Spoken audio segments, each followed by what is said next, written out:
ntawo kwamura inzahabu ku bisaka vy'amahwa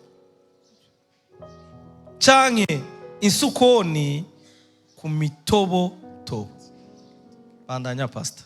No kwigiti ciza cyose cyama ivyiza. Igiti ciza cyose cyama ivyiza. Ariko igiti kibi cyama ibibi. Simbira kuri 21. 21. Umuntu wese amvumereza ati mwami. Abampamagara bose ngo mwami mwami. Siwe azokwinjira mu bwami. Sibo bazokwinjira mu bwami bw'ijuru. None gukora ivyo data wo mwijuru agomba. Ni bande bazokwinjira mu ijuru? Ni wanani wataingia mbinguni? Ko abavuga mwami mwami ari benshi. Mbona wale wanasema mfalme mfalme ni wengi? Ariko abazokwinjira mu bwami bw'ijuru bakaba baki. Lakini wale ambao wataingia ndani ufalme wa mbinguni. Iki nico kibazo. Hii ndio swali. Maze imisi nibaza. Ninajiswali. Kubera iki ari benshi? Kwa nini ni wengi? Bavuga mwami mwami. Wanasema mfalme mfalme. Ariko abazokwinjira mu ijuru bakaba baki. Wale ambao wataingia mbinguni wanakuwa wadogo. Bandanya pastor. 22. 22. Benshi bazombwira kuri wa munsi. Ku munsi w'urubanza. Kwa siku ya mwisho. Ku munsi w'urubanza. Ku munsi w'urubanza. Ku munsi w'urubanza. Kwa siku ya hukumu. Uyo munsi uzoba. Hiyo siku itakuwa. Nagomba kubibutsa uyo munsi uzoba. Nipendeleani wakumbushe hiyo siku itakuwa. Nagomba kandi gusubira kubibutsa. Nipendelea tena ni wakumbushe. Umunsi w'urubanza uzoba. Siku ya hukumu itakuwa. Umunsi wo kubazwa ivyo twakoze. Siku ya kuulizwa yale ambayo tumefanya itakuwepo. Igiteye ubwoba cyane rero. Kinatisha. Ni kubiyita bavugishwa. Wale wanasema ni kandi ari abibinyoma. Tena ni wanabii wa uongo. Nukubiyita abiyita abakozi b'Imana. Ni watumishi wa Mungu. Kandi ari abakozi b'ibinyoma. Tena ni watumishi wa uongo. Ngo bazovuga gutere. Eti watasema aje? Benshi bazombwira kuri wa munsi ngo mwami mwami nitwavugishwa n'Imana mu izina ryawe. Nitwaprofetiza mu izina ryawe. Sema unabii kwa jina lako. Nitwasenda abadayimoni mu izina ryawe. Nitwasenda abadayimoni mu izina ryawe. Nitwakora ibitangaza vyinshi mu izina ryawe. Nitwakoreshwa ibitangaza, miracles in the name of Jesus. Can I prophesy in the mighty name of Jesus? Ndumva mwemu w'Imana asa Bwana wa majeshi. Ibitangaza bimugurura ibimuga, bikazura abapfuye. Uyo munsi w'imeruka siku ya mwisho uzobiserura kwa babikoreshejwe, bakoreshejwe n'Imana cyangwa bakoreshejwe n'izindi mwemu. Biragoye ko tubimenya uno munsi ko bakoreshwa ibitangaza n'abavuga ko Imana yavuze. Biragoye yuko tumenya yuko bariko bakoreshwa n'Imana, ariko hari ikimenyetso kimwe ijambo ry'Imana ryaduhaye. Turagisomye hejuru ngo muzabamenyera ku byo bama, ngo nivyo bikorwa vyabo.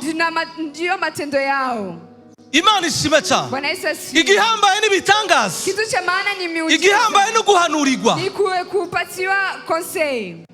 Apana conseil, guhanurirwa, profetize, kupewa unabii. Imana ishimwe cyane. Amen. Ni gihambaye niki ku buzima bwacu? Kitu cha maana ndani ya maisha yetu ni kipi? Nivyo baduhanurira. Ni yale ambao wanatuambia. Ni bitangaza biba. Ni ujiza ambayo inakuwa. Canke ni vyama twama. Ama ni matendo ambayo tunayo. Ni kiki gihamba? Ni kitu gani cha maana? Uno musi ni kiki abantu bahagati? Leo hii ni kitu gani chenye watu wanapatia samani?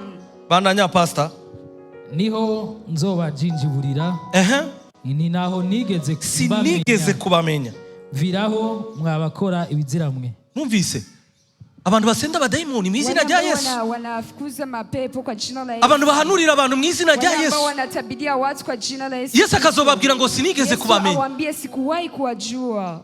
Imana ishime cyane. None abantu b'Imana bagiye. Sasa watu wa Mungu wameenda wapi? Abakozi b'Imana bagiye. Watumishi wa Mungu wako wapi? Abo Yesu ashobora gushingira inahe basa gute? Wanaweza kashuhudia wanafanana aje? Ko twirukira ibitangaza. Mbona tunakimbilia miujiza? Ko twirukira guhanurirwa. Mbona tunakimbilia watu tabili? Ko twirukira kumva icyo Imana ituvugako. Tunakimbilia tujue kile ambayo Bwana anatusema. Tuzomenya gute ko bavugishijwe n'Imana?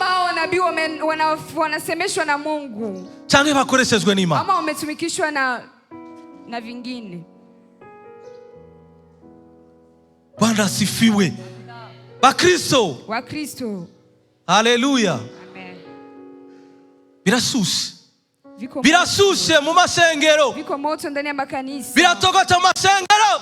Viko moto ndani ya makanisa. Abantu baragwa hasi. Watu wanaanguka. Abantu barasendwa badaimoni. Watu wanakimbiza mapepo. Bagakomeza kubara abasambanyi. Wanaendelea kuwa ni bagakomeza kunywa inzoga. Wanaendelea kunywa pombe. Bagakomeza ibyaha byabo. Wanaendelea dhambi zao. Bakavuga mu ndimi. Wanasema hata kwa lugha. Ariko nibibazo gukora icyaha. Lakini hawaachi kufanya dhambi. Bwana asifiwe. Amen. Barakoreshwa ibitangaza. Wanatumikishwa miujiza. Bavuga ijambo rimwe. Wanasema neno moja. Abantu bakagwa hasi. Watu wanaanguka. Ariko nibo bambere basigaye badivorsa. Wanabaki wakiachana na wake zao. Bagasubira bakarongora n'abandi bagira kabiri. Wanarudi tena wanaoa wengine wake wa pili. Kandi ijambo ry'Imana tena neno la Mungu bivuga ngo biramutse bishitse linasema kama linafika wewe wahukanye unaweza kuachika bigisubira muhira na unarudi nyumbani.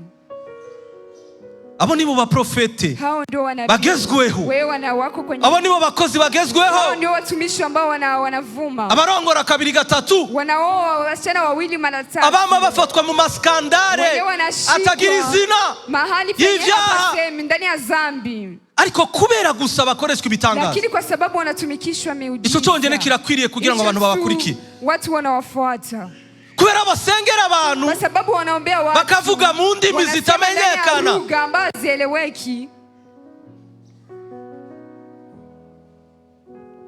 Kamaramazi. Twirukange hamwe twavuga muri Yohana igice cya 5. 14:18.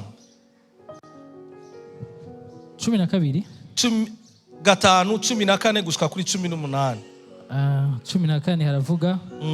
Hanyuma y'ivyo Yesu amubona mu rusengero. Aramubwira ati raba wakize. Nugasubire gukora icyaha. Aha hari ku kidengeri cy'Ipeti Bethsaida. Hari umuntu yari amaze imyaka 38. Kuna mtu alikuwa anaumwa miaka 38. Iyo myaka 38. Iyo myaka yayimaze alifa yicaye ku kidengeri akikaa kwenye kisima arorereye umunsi akisubiri siku bizokunda kwagwa mu mazi ngo marayika yaraza de temps en temps rimwe na rimwe ngo amazi yiburutse maji yakiweza kujivuruga uguye mu bwa mbere agakira ngo Yesu araza aramuraba aramubaza ngo wewe wifuza ko ndagukorera iki? Imana ishime cyane. Yesu arakubaza muri kino gitondo wifuza bagukorera iki? Muri kino gitondo Yesu arakubaza wifuza ko agukorera iki? Unahitaji nikufanyie nini? Umwiteze kwiki? Unamtarajia iko nini? Bandanya. Aramubwira ati raba wakize ntugasubire gukora icyaha. Umviriza. Wakize ingwara yawe y'umubiri ariko nutakiriye umutima yo kubuza gukora icyaha ngo ibintu bizomera gute? Kugira ngo ntuzubone ibiruti vya mbere. Ntuzubone ibiruti vya mbere vyo myaka 38. Urakiza umubiri unapona kimwili ariko umutima nutakira, lakini kama nafsi yako haiponi ibintu bizoba bibi, vitu vitaendelea kuwa vibaya kuzidi ibi vya mbere. Hii ya mwanzo. Imana ishime cyane.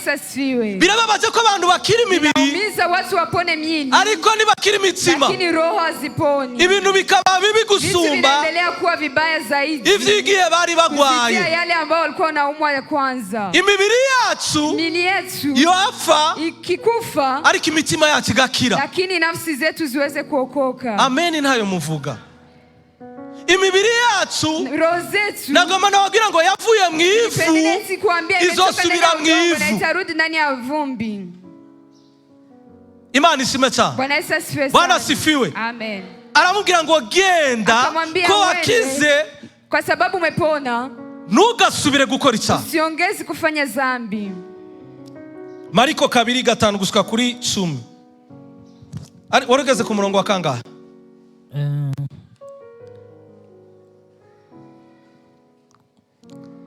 Waramaze gusoma 15, soma gushika kuri 18 twumve. Jean 4, Jean 5. 15. Uno mu kugira ngo ntuzubone ibiruti vya mbere 15. Uno muntu aragenda abwira abayuda ko ari Yesu yamukijije. Nico cyatumye abayuda bahama Yesu kuko yakoze ivyo kwisabato. Yesu arababwira ati data arakora kugeza n'ubu. Data arakora kugeza n'ubu nanje ndakora. Yesu aracyakora na kugeza n'ubu. Bwana sifiwe. Data arakora na Yesu aracyakora. Na Yesu angana anatumika. Imana ishimwe cyane. Amen. Mariko 2:5 gushika kuri 10. Mariko 2:5-10. Yesu abonye kwizera kwabo abwira ico kimuga ati mwana wanje ivyaha vyawe urabihariwe. Umviriza, Imana ishimwe cyane. Ngo yari mu nzu, hanyuma abantu benshi bamaze kumenya inkuru yuko Yesu yaje, baruzura no mu muryango baruzura. Abazanye umugwayi babura aho baca, ngo baca hejuru y'inzu baramumanukana. Imana ishimwe cyane. Ngo Yesu abonye ukwizera kwabo acavuga aya majambo, akasema haya maneno. Bananya abwira ico kimuga ati mwana wanje kuri 5. Yesu abonye ukwizera kwabo abwira ico kimuga ati mwana wanje ibyaha vyawe urabihariwe. Ibyaha vyawe urabihariwe.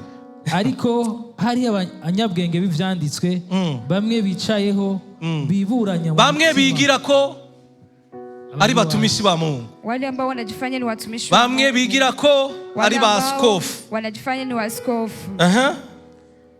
Bati niki gitumye uyo avuga atyo?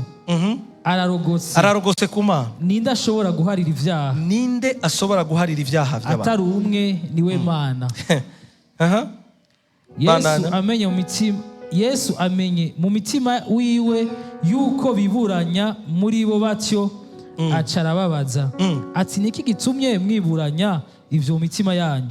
Umviriza, iki nico kibazo Yesu afise muri imisi. Yesu yuko naye mwa hizi nyakati. Ni kubera iki? Kwa nini Yesu umwe, Yesu mmoja avugwa n'abantu benshi, anasemekana na watu wengi, mugaba mbufise ko ivyiyumviro bitandukanye, lakini wana mawazo tofauti, bamwiyumvira uburyo butandukanye, wanafikiria namna tofauti, kandi ari umwe, tena ni umoja. Icoroshe ni ikihe?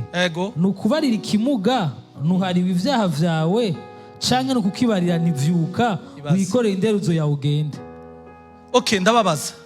Icoroshe ni ikihe ba Kristo? Kitu cha maana ni kia wapi wa Kristo? Nuko Imana idukiza ingwara z'umubiri, canke nuko Imana iduharura nk'abagororosi bahariwe ivyaha vyabo, sababu kama watakatifu ambao wamesamehewa dhambi zao. Icoroshe kitu cha maana nuko Imana ni kwa sababu Mungu ikuronsa ivyo gufungura, aweze kukupa kile ambacho utakula, ikuronsa n'ivyo gukora, akupatie kazi ambayo utafanya, iguha na vya bindi bigaragara, tena yale ambayo yanaonekana, canke nuko ikiza umutima wawe, aweze kuponesha roho yako, ukabohoka, uweze kufunguliwa, ugasabana naye, na uweze kufanana naye. Icoroshe niki? Kitu cha maana ni cha wapi? Iciza kuruta ikindi ni ikihe mu Kristo? Kizuri kuzidi kingine ni cha wapi? Bwana sifiwe. Amen. Bandanya. Ariko kugira ngo mumenye ko umwana w'umuntu afise ububasha mwisi, kugira ngo mumenye ko umwana w'umuntu afise ububasha mwisi bwo guharira ivyaha, abwira ikimuga ati ndakubariye nivyuka wikorera inderuzo yawe utahe. Agira gute? Aravyuka aca yikorera inderuzo asohoka imbere ya bose, nuko bose barumigwa bahimbaza Imana bati nitwari bwabone bene ibi. Mwumvise icyatumye abantu bahimbaza Imana. Unaona kitu ambacho kimetuma watu bahimbaza Imana kubera babonye wamemsifu Mungu kwa sababu waramugaye akize. Mlemavu amepona. Ntibahimbaza Imana hawakumtukuza kumukiza yaserutse kwa sababu Mwokozi ameonekana aje guharira ibiga bitanya n'ivyaha bya zambi zao. Niko na bugingo nuba abakristo bameze. Leo wakristo ndiko ndio hivyo. Bahimbagwa n'ivyo Imana bakorera mu buryo bw'umubiri ambavyo Mungu anatumikisha. Kuruta guhimbagwa n'Imana yakoze muri Kristo Yesu. Kufurahia kile ambacho Kristo amefanya ndani ya maisha yao. Cyaduhaye ubugingo budashira. Tumepatia maisha ya milele. Nico kintu kinezereza abantu. Hicho ndio kitu ambacho kinafurahisha wanadamu. Nico gituma uno munsi abantu bakurikira Yesu. Ndio maana watu wengi ambao wanamfuata Yesu. Bumvise Yesu akiza sida. Wakimsikia Yesu anaponya sida. Bumvise Yesu akiza kanser. Yesu ameponya kansa. Bumvise Yesu atanga abantu. Bumvise Yesu atanga umugabo. Yesu ambaye anapana waume. Bumvise Yesu atanga umugore. Yesu ambaye anapana wake. Bumvise Yesu atanga imiduga. Yesu ambaye anapana magari. Bumvise Yesu atanga amapromotion. Bumvise Yesu atanga amazu. Yesu ambaye anapana manyumba. Ariko ni bumvise Yesu atanga ubugingo budashira. Yesu twizeye atanga ubugingo budashira. Nibwo buhambaye kandi nibwo dukeneye. Dukeneye Yesu atanga ubugingo. Ibindi ni inyongera niko yavuze. Nimubanze mwitwararika iby'ubwami bwanjye n'ukugororoka kwayo, niho n'ibyo bindi muzovyongerwa. Bwana sifiwe. Amen. Abantu benshi watu wengi bakurikiye Yesu atanga inyongera. Wanafuata Yesu ambaye anapana nyongezo. Kandi Yesu atanga ivyuzuye. Tena Yesu anapana vitu vya kujaa. Uyo yaje. Uyo vitu. Ngo kugira ngo intama alikuja kwa sababu kondoo zake zironke ubugingo. Siweze kupata kandi ubugingo busagutse. Haleluya. Haleluya. Yohana igice cya 6:26 gushika kuri 29. Turakundana canke twangana uno munsi. Tunapendana. Ni kimwe muri ivyo bibi. Ni kimoja kwa hayo. Yohana 6 haravuga murongo 26:27. Aravuga Yesu arabishura. Ati nukuri ndababwire. Yari yabasomye mu mitima. Ni mundondera yuko mwabonye ibimenyetso. Oya, ni mundondera ibimenyetso mwabonye. Mundondera kubera ariko nuko mwariye kuri ya mitsima mugahaga. Mwavyumvise? Mumvise igituma abantu bakurikira Yesu? Umesikia sababu ambayo inatuma wanamfuata Yesu? Mumbabarire ndabivuge. Nisameni aseme. Bora numva abantu. Nakuwa nasikia watu buri gihe kenshi cyangwa sinovuga buri gihe mugabo kenshi. Mara nyingi. Iyo bahagaze bavuga ngo bashingira intahe Yesu. Wanashimama wakimshuhudia Yesu. Eti Yesu. Yesu yanabaye akama ivyo kurya. Yesu ambaye amenipatia chakula. Naburara kabiri gatatu. Nilikuwa nalala njaa siku mbili siku tatu. Yesu yanyambitse. Yesu ambaye amenifika. Nahora nambara ipantaro imwe kuva kwa mbere gushika kwa Mungu. Yesu yanguye mwibarabara. Yesu ambaye amenitoa ndani ya barabarani. Akasira mu nzu nziza. Akaniweka kwenye nyumba nzuri. Yesu yanguye mu bushomera kama kazi. Yesu ambaye amenipatia kazi. Yesu. Uyo Yesu ni wabantu bazi. Yesu wewe umuzi gute? Wewe unamjua aje Yesu? Yesu wewe umwiteze kwiki? Wewe Yesu unamtarajia iko nini? Ivyo yaguhaye wewe bifisa agaciro gusumba ibindi. Nibihe? Ni vya wapi? Ivyo wumva ufise Yesu yaguhaye bifise agaciro gusumba ibindi, kuzidi vingine, bituma umurondera, bituma umukurikira, binatuma wewe unaendelea kumtafuta. Nibiki? Ni kitu gani? Nibihe? Ni vya wapi? Ni giki cyatumye uza ngaha? Ni kitu gani kimesababisha uje hapa leo? Ni kubera iki wamuza gusenga? Kwa nini unakuja kila siku kuomba? Umurondera kwiki Yesu? Unamtafuta iko nini Yesu? Umuronderera iki Yesu? Unamtafutia nini Yesu? Bandanya. Nimukorere ivyo kurya biyoka. Ivyo kurya biyoka. Ariko mukorere ivyo kurya bihoraho. Hari ivyo kurya bihoraho. Bizana ubugingo budashira. Bizana ubugingo budashira. Nivyo umwana w'umuntu azobaha, kuko ari we Imana Data yashize ko ikimenyetso. Nivyo umwana w'umuntu atanga, nivyo Yesu atanga. Yesu atanga ivyo kurya bihoraho, bitanga ubugingo budashira.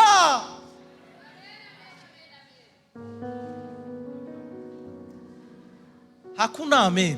Nimuza kuvuga amen. Umviriza, Yesu nizeye atanga ivyo kurya bihoraho. Anapana chakula ambacho bitanga ubugingo budashira. Anapana uzima wa milele. Bwana sifiwe. Amen.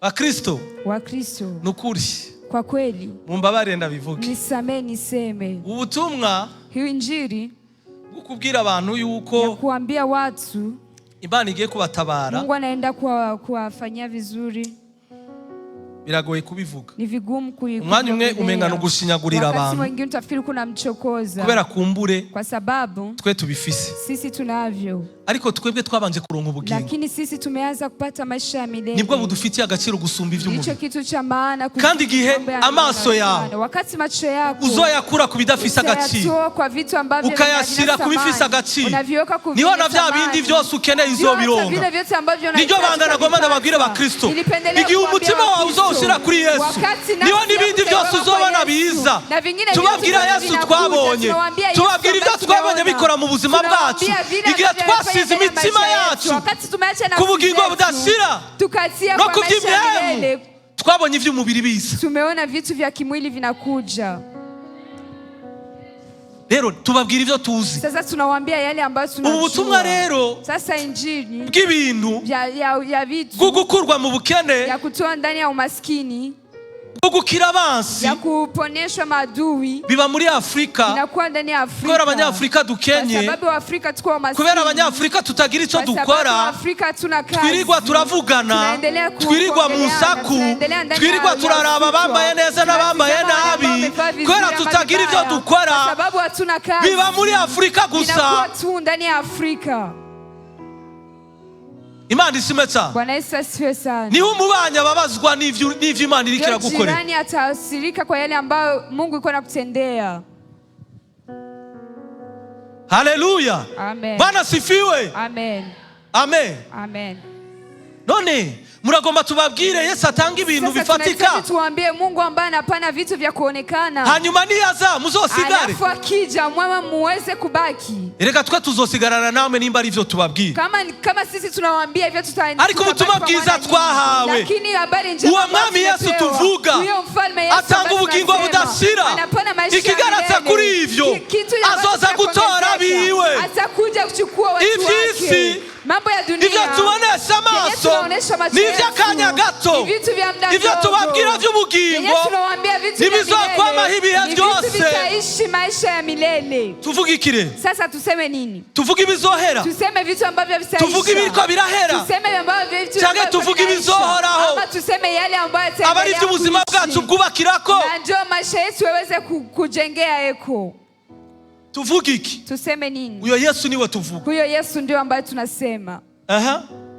29 Yesu nawe arabishura bamaze kubona ko yabakaguye bavuga ati nta kundi 28 ngo none dukora iki kugira ngo dukore ibikorwa vyawe tufanye kitu gani ili tuweze kufanya kazi zako Yesu nawe arabishura ati igikorwa c'Imana ngiki ni kimwe nuko mwizera uwo yatumye nta bindi mwizera uyo Yesu atanga ubugingo nta bindi ibindi abantu biremereza Bwana sifiwe igikorwa gihambaye kazi ambaye ya maana Imana itugomba ni Mungu ambaye anatuhitaji nuko twizera Yesu atanga tuweze kuamini Yesu ivyo kujya bitazoshira bitanga ubugingo c'est ça l'œuvre de Dieu hiyo ndio kazi ya Mungu Imana itugomba hicho ambacho Mungu anatuhitaji eko vuga ngo amen sema amen vuga ngo avance sema tiendelea na utobivuga je vais avancer nta kibazo na kimwe bineye tatizo hata moja Matayo 16 umurongo wa mbere gushika kwa 4 abantu ni ngorane haravuga abafarisayo n'abasadukayo baraza barondera ko abereka ikimenyetso bageza Yesu ngo ngwiki baramugeza nawe arabishura atiyo bugorovye muravuga buti buca haba umuco Imana ishimwe cyane dufise abantu bize meteo bazi kugendeza ibihe dufise abantu igicu gihindutse bavuze ngo imvura ihavigwa watu wanaona wakati bakagendeza ibihe bakamenya ibihe wanajua nyakati mu mutwenzi muravuga muti hagira hafu rungane kuko ijuru girasiye kandi giburaniwe murazi kugenzura ijuru uko risa ibaze ariko ibimenyetso vy'ibihe nimuzi kubigenzura. Ibimenyetso vy'ibihe ba Kristo ni abakristo bubu nibazi kugenduza ibimenyetso vy'ibihe ngo babone ibihe tugezemwo ko atari ibihe byo kuririra umuceri n'ibiharage gusa, atari byo kuririra ivyo twambara n'ivyo turonka vyo mu buzima. Igihe cyo kurondera umwami atanga ubugingo, igihe cyo kurondera umwami atanga agakiza, igihe cyo kurondera umwami azoza gutora isengero ryiwe, n'igihe cyo kurondera no kwiyumvira mbega Yesu niyaza zoba mu bamusanganira.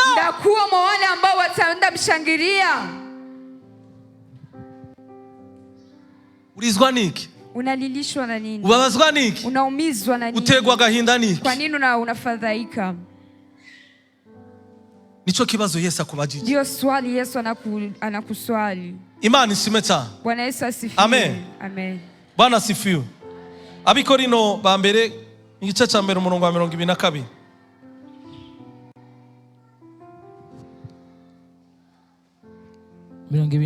Oya ari umurongo wa 4 ntiwawusomye.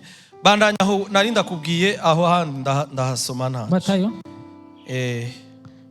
Matthieu 16. Bandanya uhezaho aho mu bikorino ba mbere ndahasoma ntacu. Abigihe kibi c'ubumaka barondera ikimenyetso. Mumvise abantu barondera miracles n'abantu bigiye cyane nyuma bazohona. Ni watu wa nyakati za mwisho. Abantu barondera ibimenyetso gusa, ivyo kugwisha hasi abantu, utakuangusha watu, ivyo guhanurira abantu, ya kutabidia watu. Imana ishimwe cyane. Bwana Yesu asifiwe. Bwana asifiwe. Amen. Bwana asifiwe. Amen. Abo bantu bigiye cyane, hao watu wa nyakati za mwisho. Turimwo ni turimwo. Tuko ndani ama tumo ndani? Wirukiriki wewe? Unakimbilia nini? Bwana asifiwe. Imani shimwe. Aha wahaje kubera wahabonye iki? Hapa umekuja kwa sababu umeona eko nini? Nimbura umusisi uramuzi. Kama uko mgeni leo. Au koranira wagiye kwakoranira kubera iki? Mahali ambao unaingilia kwa nini umeenda kuingilia kule? Imani ishimwe cyane. Amen. Murazi yuko unajua ya kwamba abakristo baraguza, wakristo ambao wanaenda abizeye Yesu, ambao wamemwamini Yesu bararaguza, wanaenda kule kubera ahantu hose bababwiye ko hari umuhanuzi, kwa maana wakiwaambia kuna nabii, naho yo bari hehe bariruka bakajana. Awe wapi anakimbia na anaenda kuingia ndani. Mumbabarire, nisamee, imbuzi ico Yesu yabavuzeko, nico gituma mwirukangira bababwira bw'ivy'Imana ivuga. Ico Imana yatuvuzeko nico gihambaye gusumba ibindi. Imana yavuze ko turi abana bayo, abamwize bose yabahaye ubugingo budashira. Ubwo nibwo buhanuzi originale budahinduka.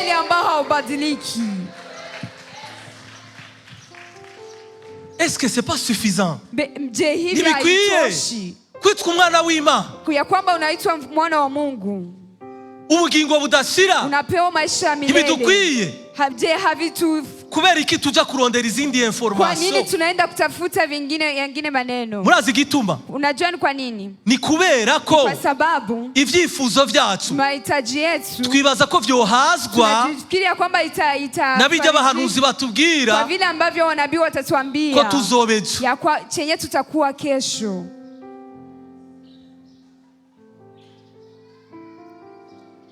Amen. Amen. Bwana sifiwe. Amen. Reka dusome hamwe mu bikorino ba mbere igice cya mbere umurongo wa 22.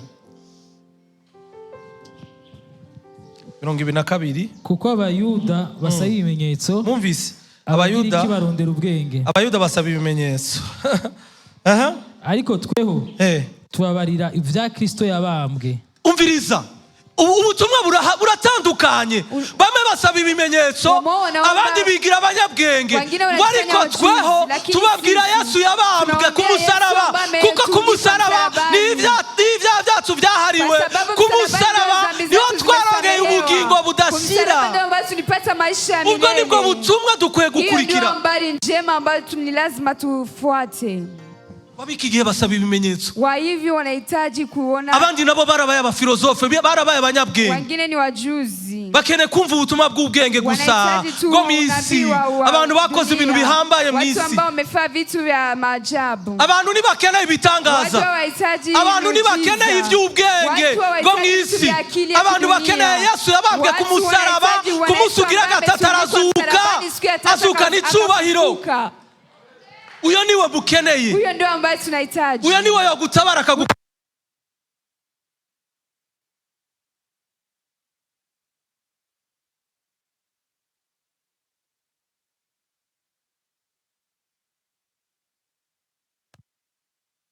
Nawaambia. Uyo niwe vyirato vyacu. Huyo ndio matumaini. Uyo niwe tugiza baturibo. Uyo niwe duhagaritse ngaha. Uyo niwe yahinduye ubuzima bwacu. Tuzomuvuga gusika dupfe. Natwe funo musi. Yesu tuzomuvuga. Yesu tutamsema.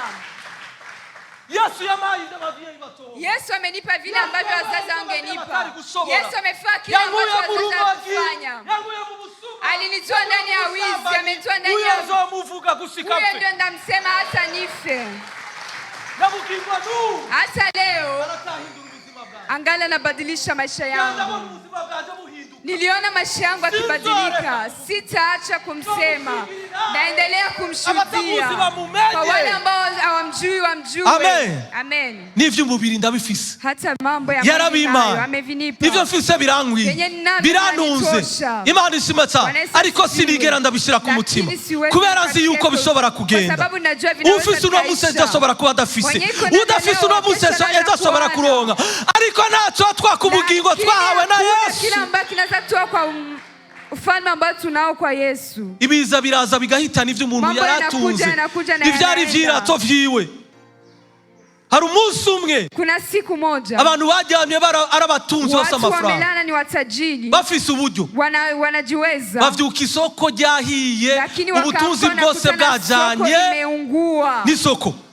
Na mali zao zimeenda na soko. Ab'imitima yabo rero iri kubifatika. Zilikuwa kwa vile ambavyo ibifatika birashobora guhera. Vitu vinaonekana vinaweza vikaisha. Imana ishimwe.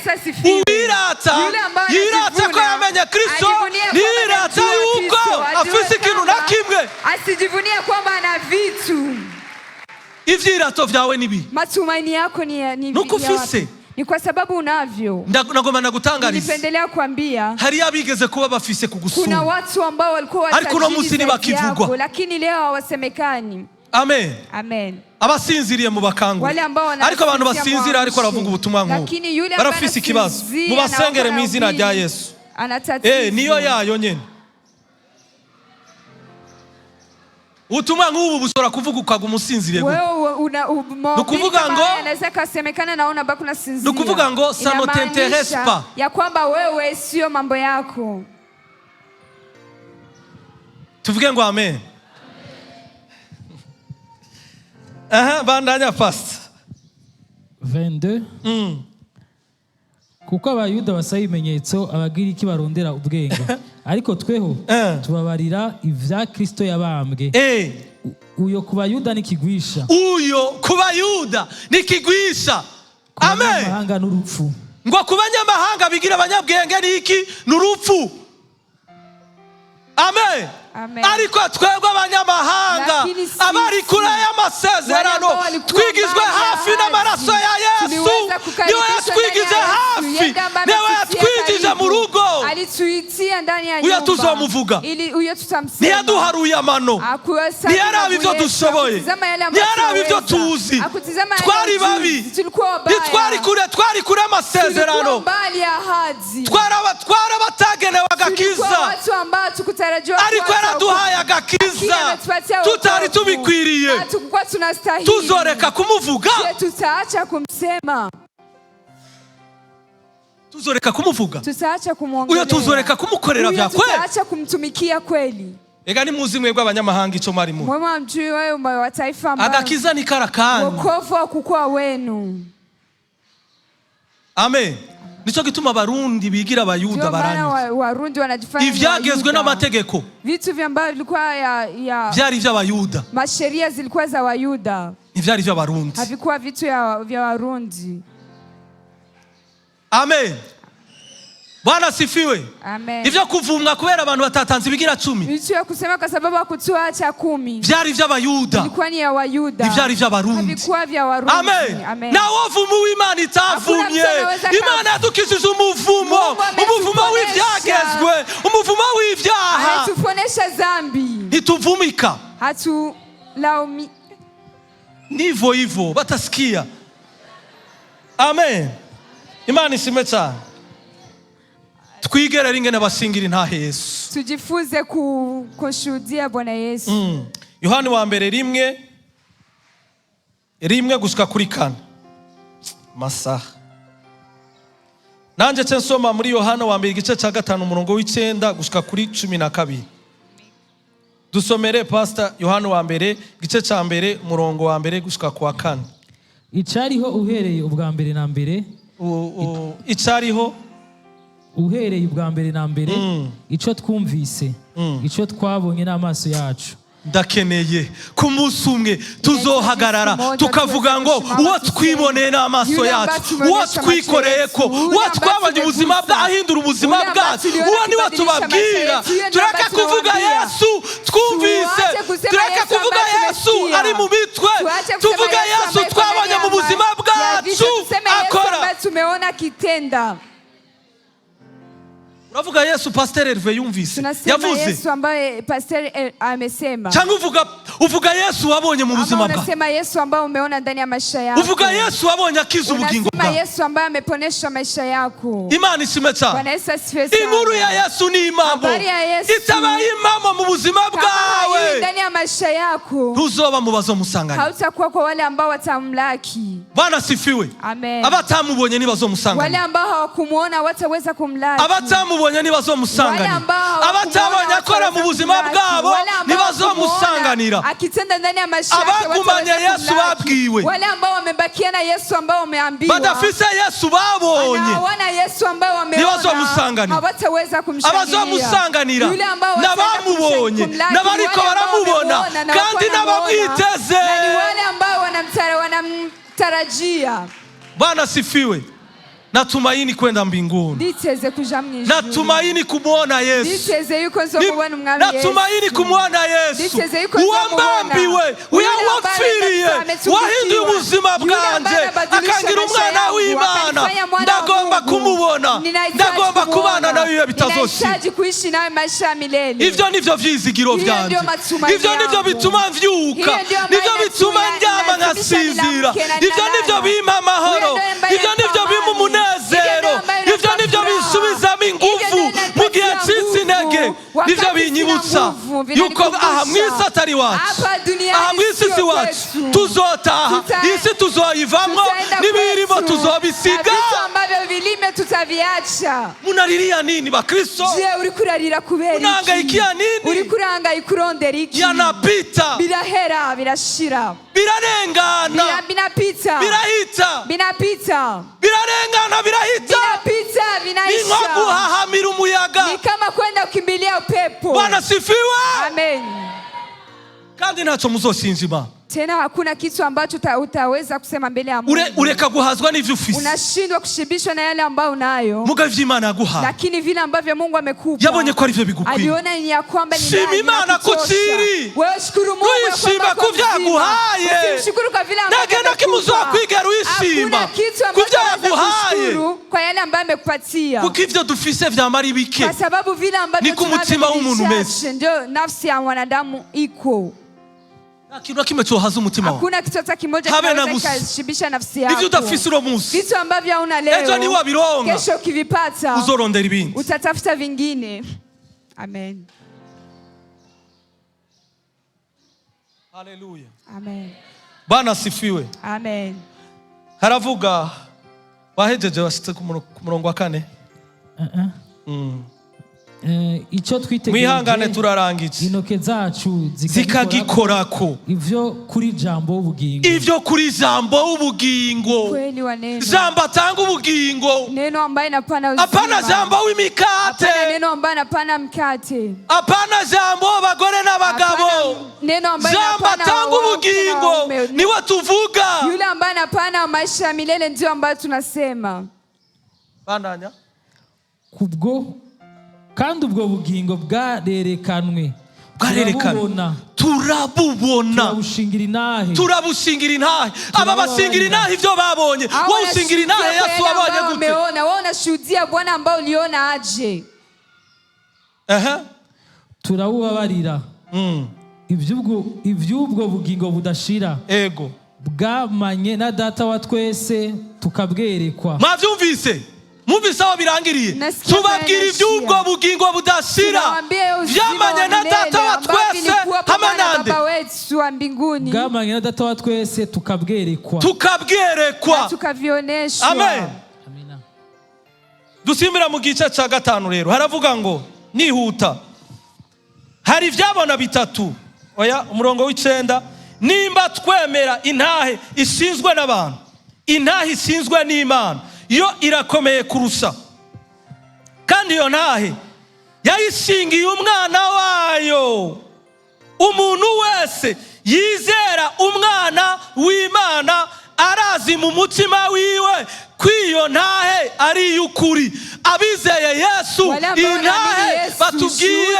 barazi ko ari y'ukuri mbega fact canke ikitwemeza yuko Yesu ari muzima ni Yesu ni mzima ni kitu mu buryo bufatika mu kitu chamba kinaonekana ikikwemeza ko Yesu kitu ambacho kinakubalisha ari muzima ya kwamba Yesu ni mzima ubugingo bwa ndani ya maisha yako mu buryo bugaragara namna ya kuonekana ni kipi Imana ishimwe cyane Bwana Yesu asifiwe nivyo ufise ni yale ambao unayo hari ababifise gusumba batamwize ambao wana vitu vingi nivyo yagukoreye mu buryo bugaragara ni kwa yale ambao amefanya ndani ya maisha ya kuonekana hari ababifise bigaragara bisumba ivyo ufise zaidi ya yale ambao unayo mu buryo bufatika rero je kwa yale ambao ivyo dufise vile ambavyo tunavyo bitwereka ko Yesu ari muzima inaonesha kwamba Yesu ni mzima n'ubuzima bwacu bugenda burahinduka n'ubuzima bwacu bugenda burashushanywa na Yesu ningana tugenda turahinduka ningana ubuzima bwacu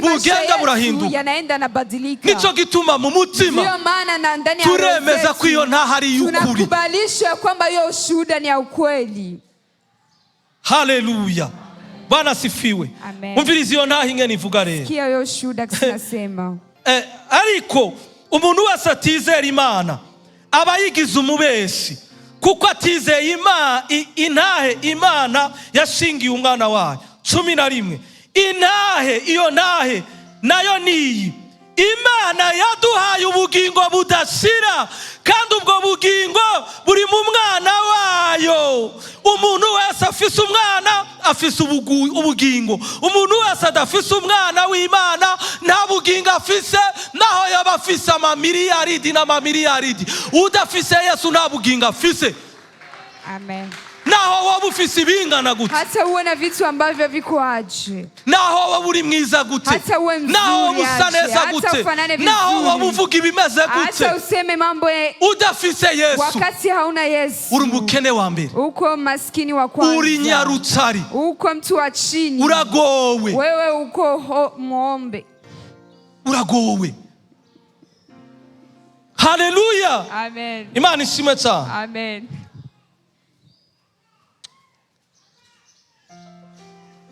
Imana ishimwe amen turangirize mu Bifilipi igice cya 2 reka ndahasome muri Bibiliya y'ikirundi coroshe Filipi igice cya 2 umurongo wa 12 niho ngomba ko turangiriza 2:12 gushika kuri 18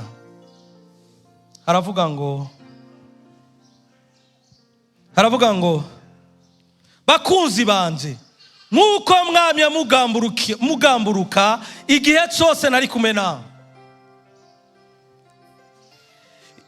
n'ubu nari kumwe nawe mukwiye kurushirizaho mukorane umwete ibikorwa bigaragaza agakiza kanyu mwabyumvise abakristo ivyo dukwiye gukorana umwete dukorane umwete ibikorwa bigaragaza agakiza kacu bigaragaza ko twamenye Imana ya kwamba tumemjua Yesu murabyumva mwubaha Imana muhinda agashyitsi imbere yayo kuko Imana ariyikorera muri mwebwe, ikabaha ugushaka no gukora ivyo igomba. Mukora vyose mutidodomba kandi mudaharira, kugira ngo mubeho mutagira umugayo, mugororotse, mube abana b'Imana batagira gatotsi, mu bantu b'iki gihe bagoramye kandi bononekaye. Imana ishimwe. Amen. Isi nikeneye abantu bafise ibintu. Isi nikeneye abantu birata Yesu yabahaye ibifatika, kuko nabo barabifise ariko baragowe kandi babifise. Isi ikeneye abantu. Imana ishimwe cyane. Bamenye Imana base ku musaraba, bereka abantu ko gukizwa bishoboka, guheba icyaha bishoboka, guheba gusambana bishoboka, gukena ukigumya bishoboka, gutunga amafaranga ugakizwa bishoboka. Abo bantu nibisikene. Isi ikeneye abantu bamenye Imana, bari mu bigeragezo by'ibiturire, bari mu bigeragezo by'ibyaha ariko batabikora. Abo bantu nibisikene. Ikeneye kubona ubuzima, ikeneye kubona abantu bahembutse, abajene bakeneye kubona Yesu mu buzima bwabo, bakeneye kubona Yesu akiza, bakeneye kubona Yesu ahindura umujene. Abandi bari muri boite n'abari mw'isenge, abandi bariko baranywa akawiski. Imana ishimwe cyane. Nawe uri kurahimbaza Imana. Isi ikeneye abapapa n'abamama badasaragurika, bahazwa n'umugore umwe n'umugabo umwe uw'Imana yabahaye. Vuga ngo amen. Sema amen. Isi iradukeneye. Dunia inakuhitaji. Ijambo ry'Imana rivuga ngo turi umunyu w'isi, neno la Mungu linasema turi n'umuco w'isi, tumurikira abandi, ubuzima bwacu bubera urugero abandi, baturabe batwifuze, tuvuge bumve Yesu, tuseme wamsikie Yesu, dukore babone Yesu, tutende na wamuone Yesu, dutambuke babone Yesu, tutembee na wamuone Yesu, tujyame babone Yesu, tuende na umuone Yesu, twinumira babone Yesu, tunyamaze na wamuone Yesu, tugendagende babone Yesu, tutembee na wamuone Yesu. Amen. Amen. Muvyaguruke dusenge. Tushimame tuombe.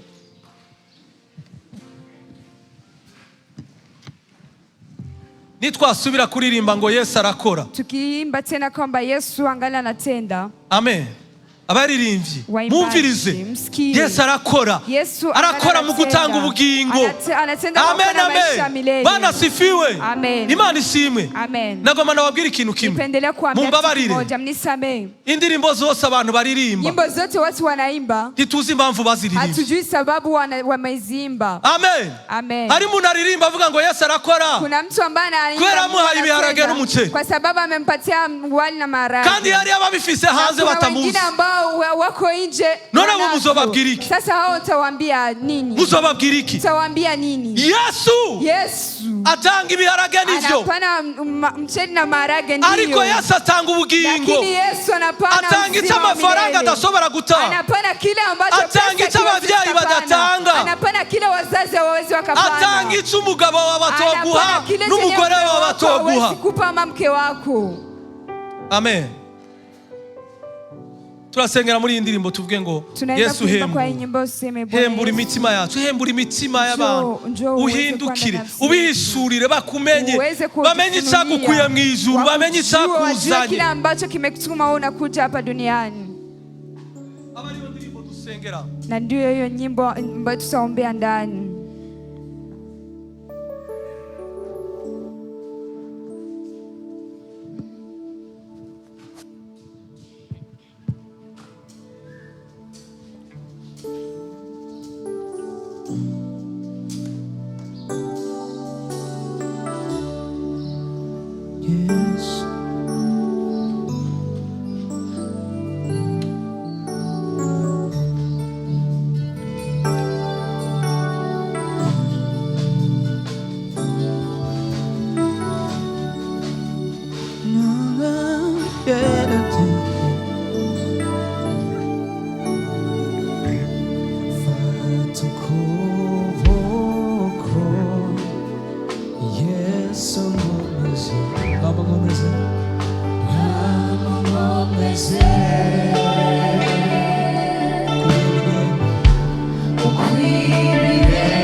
ndagusabe kuri uno mutaga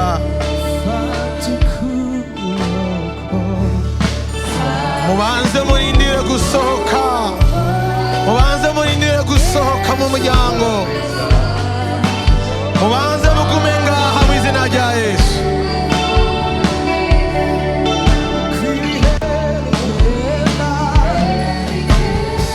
uko ibihe bigenda bikurikiranwa, amajenerasiyo agataha adakurikira inyuma,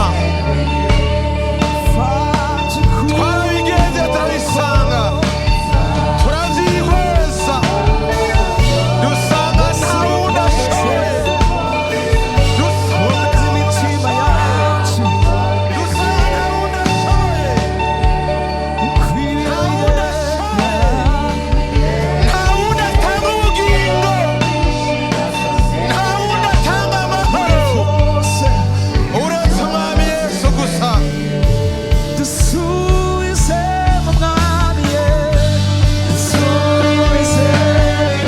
Mwami Yesu tanga inkomezi, nawe ntidukeneye Mwami Yesu tanga inkomezi, niwe duhanze amaso gusa, kunanirwa, twebwe kunanirwa, turashobora kuha, ariko Mwami Yesu nta wundi dukeneye,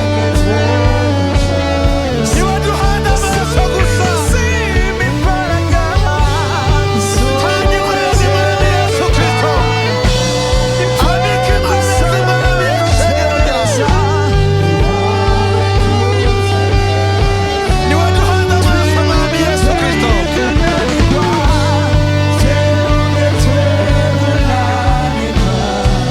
Iwe wenyine Mwami Yesu Kristo.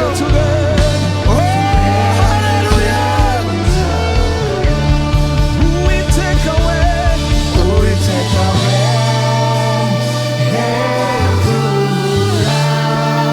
Hembura Mwami Yesu Kristo. Hembura Mwami wo mw'ijuru. Hembura iteka Mwami. Hembura imitima Mwami. Hembura. Tanga inkomezi. Hembura Yesu. Hembura Yesu. Hembura Yesu. Hembura Yesu. Hembura Yesu. Hembura Yesu. Tanga inkomezi. Tanga imitima Yesu.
Haleluya. Bwana asifiwe. Amena.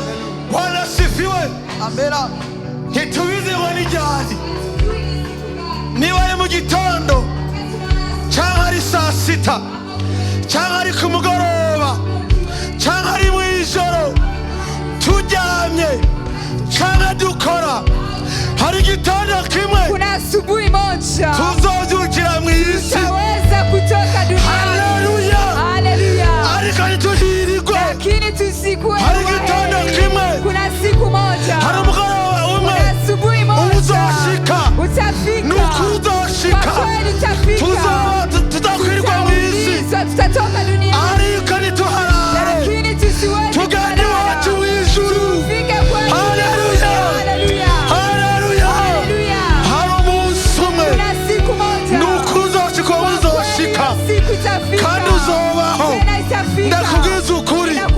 aya majambo n'ubuzima, aya majambo n'ubugingo. Izi si inkuru, izi histoire habanamba, ni maneno mazima n'amajambo y'ukuri. Hari igitondo kimwe umva uzozindukira mu isi, ariko ntuhirigwe. Tuzojya amareka tuzazindukire. Ndabasaba mu izina rya Yesu, turangize bino ndirimbo ivuga ngo tutaingia mbinguni kwa shangwe kubwa. Haleluya, Bwana sifiwe. Amen. Ushobora kubikengera, unaweza kapuzia aya majambo twumva. Mbemu yari yatuganirije, Mungu ametuongelesha, ntiyatubwiye inkuru za kahise, yatubwiye ubugingo buhoraho, yaduhaye ubuzima.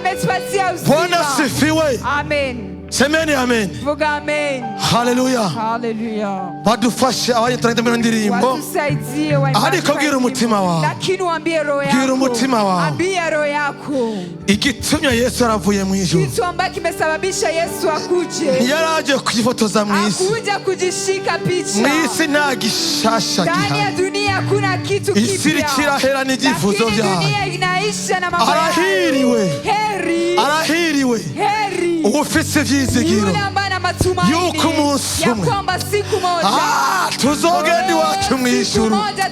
Iwacu ni mu ijuru, iwacu ni hehe?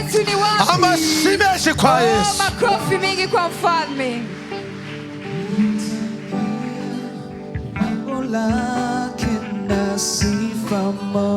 Wiyumvire wa munsi, ndiko ndabona tugendagenda mu birima by'ijuru. Twishimire urupfu rwa Yesu, duhimbaze Mwami Yesu Kristo ko yatugiriye neza. Twari abanyabyaha bameze nabi, ariko rero kuko Imana ari imbabazi,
turagushimye kubahwa. Warakoze Mwami wo mu ijuru kutugirira neza. Turagushimiye Mana yo mu ijuru, turagushimiye Mana yo mu ijuru, turagushimiye Mana yo mu ijuru, turagushimiye nyakubahwa. Warakoze kutugirira neza, warafashe ingingo itari yoroshe, uva mu ijuru uraza urapfa ku bwacu. Twari abanyabyaha tutagira kiremesha, ariko kubw'imbabazi zawe none turagushimiye Mwami. Ndagushimiye ku ijambo ryawe, wakoze kutuganiriza mpemu yera. Turagushimye mpemu yera, wakoze kutuganiriza, wabanye natwe, watugiriye neza. Ese icyoba rino jambo ryawe Mwami rigende mu mitima y'umuntu wese, rihunde inshuro 100 igihumbi ryami ivyanga bihwanye kugororoka. Hama twitegure gusubira iwacu mu ijuru. Ujyane n'umuntu wese, utugirire neza, uhezagira umuntu wese Mana, ajana inyota yo kwama ivyanga bibereye. Turagushimiye, urakoze nyakubahwa. ishimwe n'icyubahiro n'iby'iwawe ubu ni imyaka yose mu izina rya Yesu. Amashyi menshi kwa Yesu Kristo. Asante sana.